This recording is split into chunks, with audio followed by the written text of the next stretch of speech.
선포되는 설교 말씀을 통해서 하나님께서 여러분 한 분 한 분에게 다정하게 깊이 말씀해 주시기를 축복합니다. 여러분의 가정, 가문, 오늘 선포되는 말씀을 통해서 주님의 음성을 듣게 되기를 주의 이름으로 축복합니다. 사람 누구나 가지고 있는 공통적인 정서가 있습니다. 지나온 길을 생각하면 지나온 길에 아쉬움이 배어 있고, 또 앞으로 걸어갈 길을 생각하면 걸어갈 길에 미지의 불안이 서려 있습니다.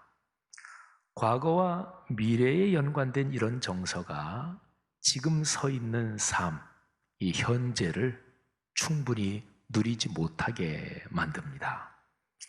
신앙이 깊어진다는 것은 무엇일까요? 제가 지금 드린 이야기하고 연관시켜 보면 이런 것입니다. 내가 지나온 삶에 함께 하신 하나님의 손길을 기억하고 감사하는 것이지요. 앞으로 이어질 삶이 어떻게 될지 그 구체적인 것은 알지 못하지만 주님께서 앞으로 걸어갈 내 삶을 인도하신다는 것을 확신하는 것입니다. 그래서 과거에 대한 감사, 미래에 대한 확신을 가지고 지금 서 있는 여기 이 자리에 주님의 은혜와 사랑이 넉넉하다, 이거를 깨닫고 누리며 사는 것입니다. 그리스도인 여러분, 여러분의 삶이 이런 삶이 되기를 주의 이름으로 축복합니다. 미래를 내다보는 그리스도인의 시선에 말씀의 약속이 크게 보이기를 바랍니다. 그러니까 현실의 상황보다 말씀의 약속이 더 크게 보이기를 바랍니다. 미래를 불안이나 두려움이 아니라 확신과 설렘으로 걸어가시기를 축복합니다. 미래에 관한 확신과 연관해서 사랑장이라는 별명을 갖고 있는 고린도전서 13장을 보면 주목할 내용이 있습니다. 그러니까 걸어갈 미래, 거기에 대한 확신, 이게 들어있는 구절입니다. 자, 12절 말씀을 한번 들어보십시오.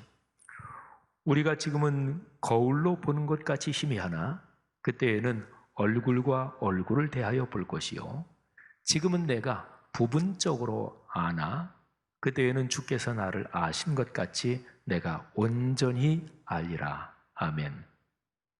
자, 우리가 걸어가는 미래의 그 어느 때 모든 것이 확실해질 것입니다. 지금은 우리가 아는 것보다 모르는 것이 훨씬 더 많습니다. 아니, 많은 정도가 아니죠. 사람은 누구나 다 자기가 걸어갈 길에 대해서 모르는 것이 대부분입니다. 확실하다고 생각하는 것도 그렇게 예측하는 것 뿐이지요. 그러나 어느 때, 어느 날이 되면, 그날이 되면 주님의 섭리가 내 삶에 얼마나 놀랍게 작동했는지를 분명하게 알게 될 것입니다. 모든 것이 분명하게 드러나는 그날에 대한 믿음을 가지고 사는 그리스도인들에게 미래는 미지의 불안이 아니고요, 설렘으로 걸어가는 축제의 정원이 될 것입니다. 이렇게 오늘 하루, 또 내일이 오늘로 다가오는 그 오늘 하루씩 걸어가는 우리 모두의 삶이 되기를 축복합니다. 스가랴서 14장에 보면 예루살렘과 관련해서 미래의 그날에 관한 말씀이 있습니다. 여호와의 날 또는 주의 날이라고 표현된 그날, 근데 그날은 사실은 무지무지하게 무서운 날입니다. 자, 1절, 2절을 보면 그날이 얼마나 무섭고 그리고 아주 처참한 날인지가 기록이 되어 있는데, 표준 세번역 성경으로 한번 들어보십시오. 주의 날이 온다. 그날이 오면 약탈자들이 너희 재산을 약탈하여다가 너희가 보는 앞에서 그것을 나누어 가질 것이다. 내가 모든 이방 나라들을 모아서 예루살렘과 싸우게 하겠다. 이 도성이 함락되고 가옥이 약탈당하고 여자들이 겁탈당하고 이 도성의 주민이 절반이나 사로잡혀 갈 것이다. 그러나 이 도성 안에 나머지 백성은 살아남을 것이다. 자, 그날, 전쟁의 날, 그리고 심판의 날입니다. 예루살렘이 무서운 공격을 받을 것입니다. 전쟁과 관련해서 벌어지는 모든 끔찍한 일들이 그 날에 자행됩니다. 자, 1절, 2절 이 두 구절만 보면 그날은 절망 그리고 멸망의 날입니다.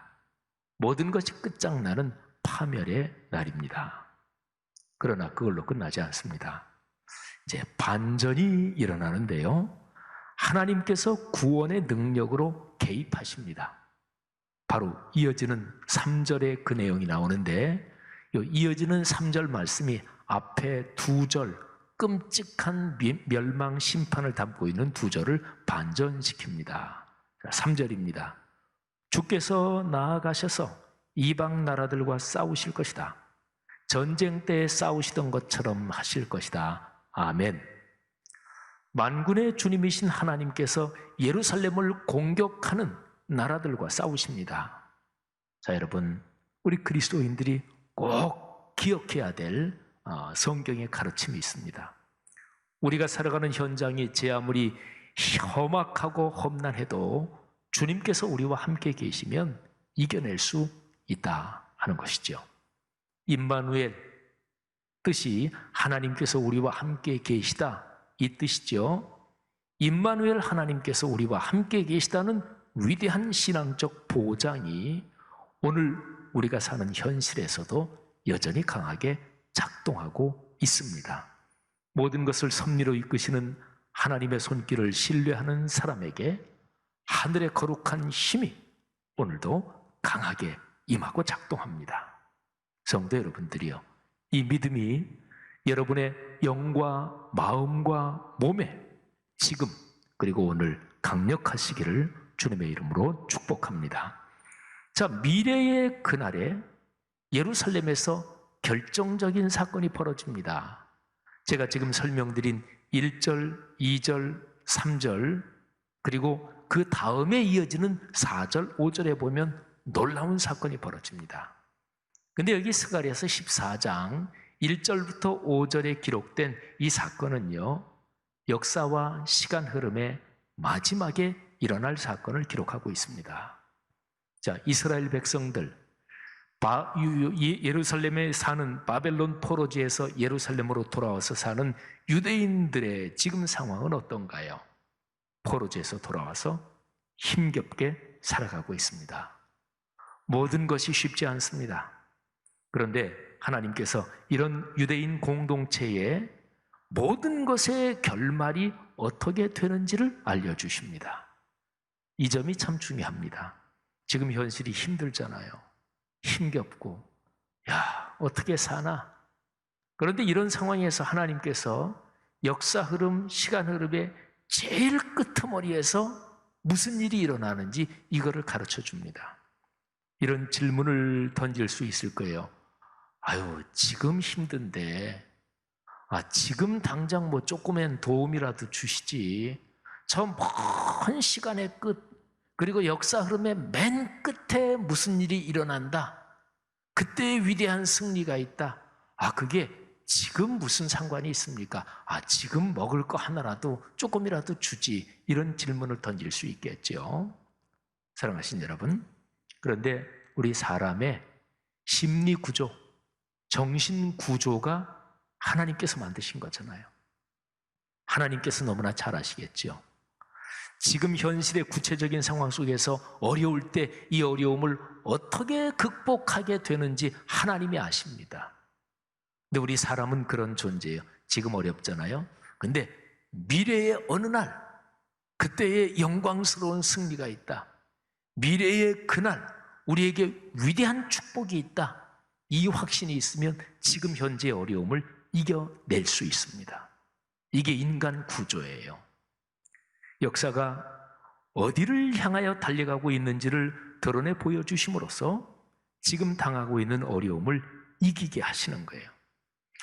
자, 하나님께서 친히 싸우시는 그날 최종적으로 영광스러운 장면이 펼쳐집니다. 자, 그게 4절, 5절이에요. 그런데 4절, 5절을 이해하려면 먼저 방향, 동서남북에 대한 이해가 조금 필요해요. 제가 잠시 설명을 드리겠습니다. 자, 예루살렘 성이 있으면 예루살렘 성의 동쪽에 감람산 또는 올리브산이라고도 그래요. 감람나무, 올리브나무 똑같은 말이죠. 감람산이 예루살렘의 동쪽으로 마주 서 있습니다. 예루살렘에서 동쪽 문을 나서면 이렇게 내리막길이 되고요. 우리 성지순례 하신 분들은 아마 머릿속에 그 지형이 연상될 거예요. 이렇게 내리막길이 되다가 조금 내리막길로 가다가 이제 오르막길로 올라갑니다. 감람산으로 이제 올라가는 거죠. 이 언덕 그렇게 높지 않아요. 오르면 감람산입니다. 감람산 중턱쯤에서 보면 예루살렘 전경이 쫙 보입니다. 그런데 이쪽에서 동쪽 방향으로 계속 연장하면 거기에 바벨론이 있습니다. 자, 예루살렘이 타락했습니다. 하나님께서 심판하십니다. 예루살렘이 초토화됩니다. 유대인들이 바벨론의 포로로 끌려갑니다. 그러니까 동쪽으로 끌려가는 거죠.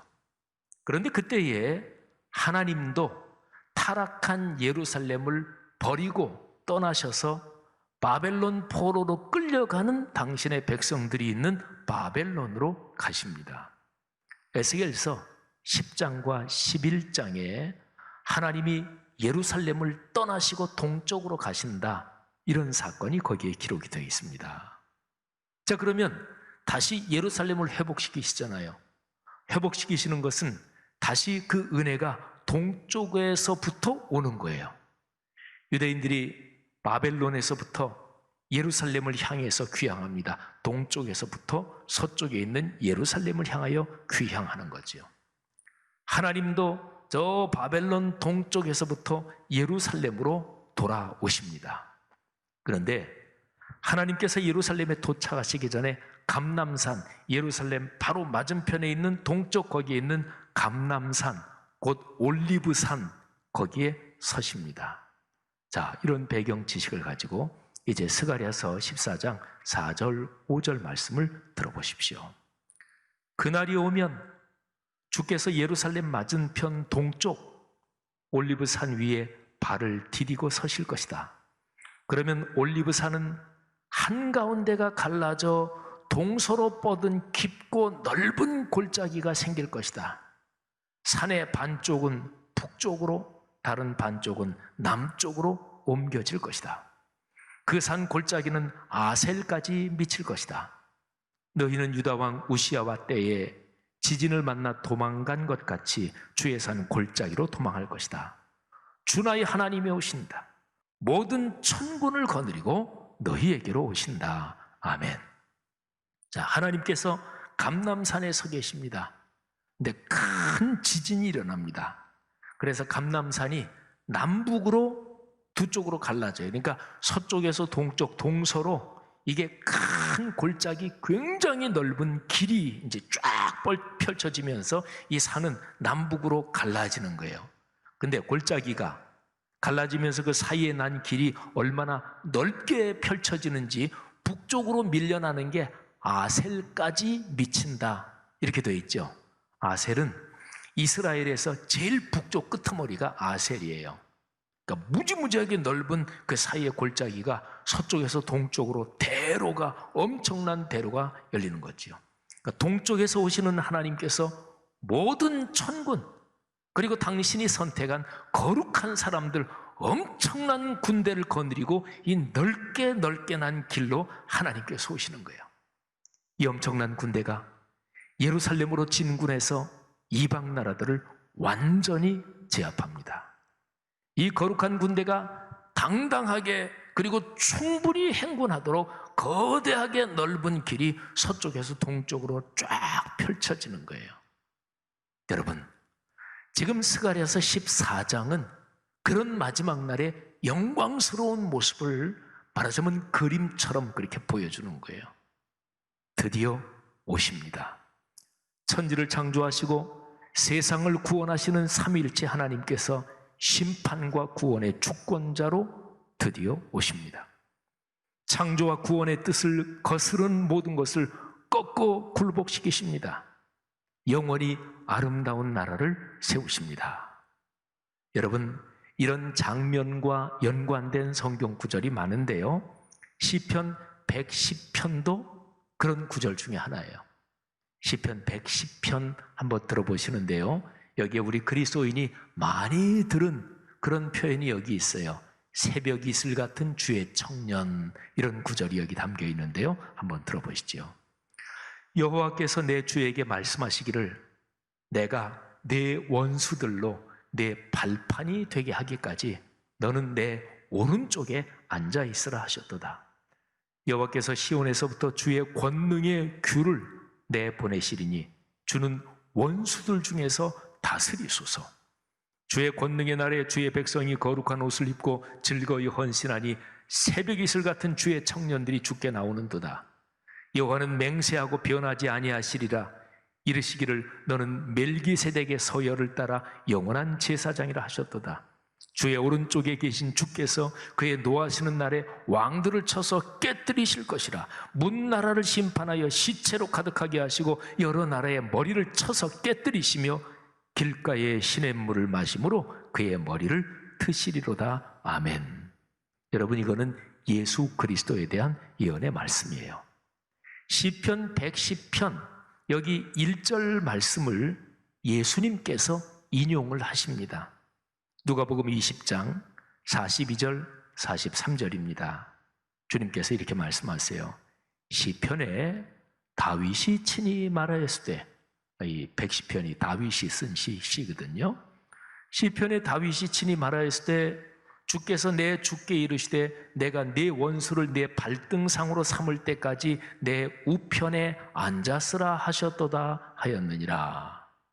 여러분, 예수 그리스도 그분은 영광 중에 지금 하나님의 우편에 앉아 계십니다. 아직은 주님께서 그렇게 계십니다.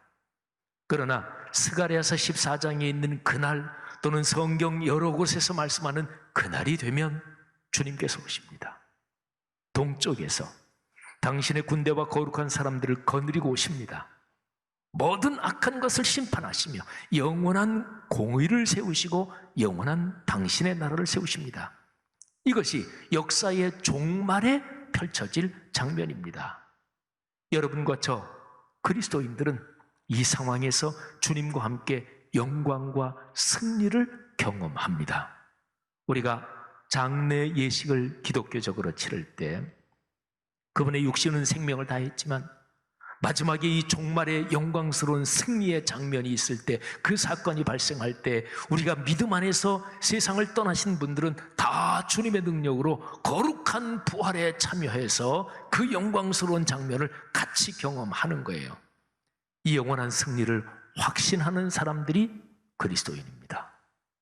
우리 신앙의 선진들은 이런 믿음을 갖고 현실의 어려움을 이겨냈어요.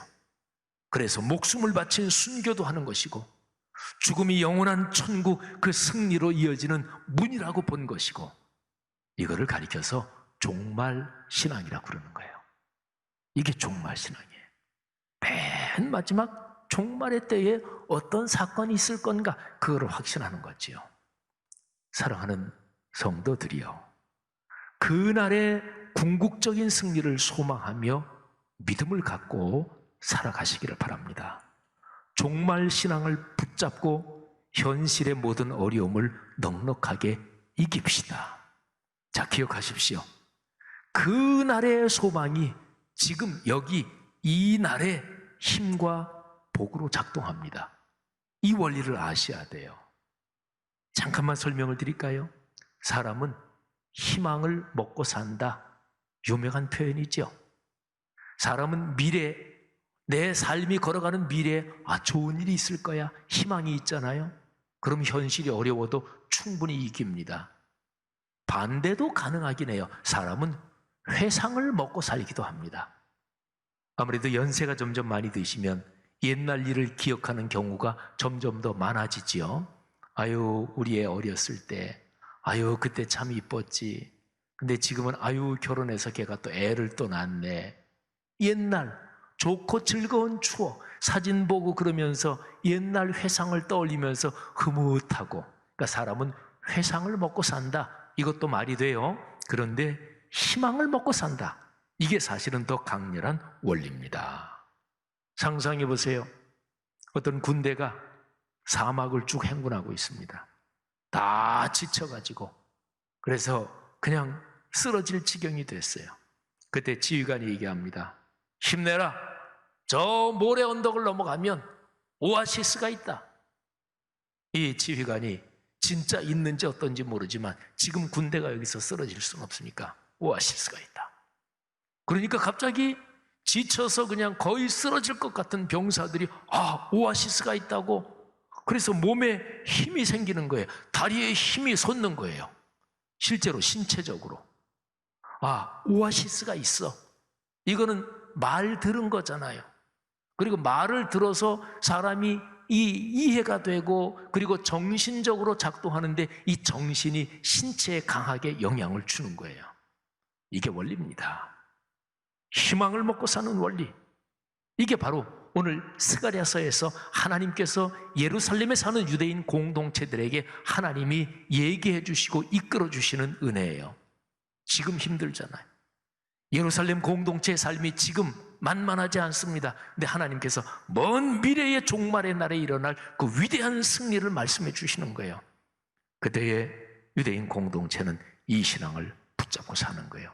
현실적으로 유대인들은, 혈통적인 유대인이요, 유대인들은 1800년, 1900년 가까이 나라를 잃고 수없이 학살당하면서 살았는데도 민족성을 잃지 않고 신앙을 잃지 않았어요. AD 70년에 예루살렘이 진짜로 초토화됐고 그리고 쭉 지나가가지고 1900년대 들어와서 나라가 다시 섰거든요. 1800년이 넘도록 그들은 어떻게 생존할 수 있었던 것일까요? 세계 전체 여러 혈통 민족 가운데 어느 혈통이 있다. 그럼 그 혈통 민족이 다 지속됐느냐? 천만에요. 수도 없이 많은 민족 혈통이 자기 민족성 다 잃어버리고 역사에서 사라진 민족 혈통들이 많습니다. 유대인들은 1800년 넘도록 그들은 견뎠어요. 무엇일까요? 그게 바로 거룩한 하나님 말씀의 약속입니다. 우리 그리스도인도 마찬가지입니다.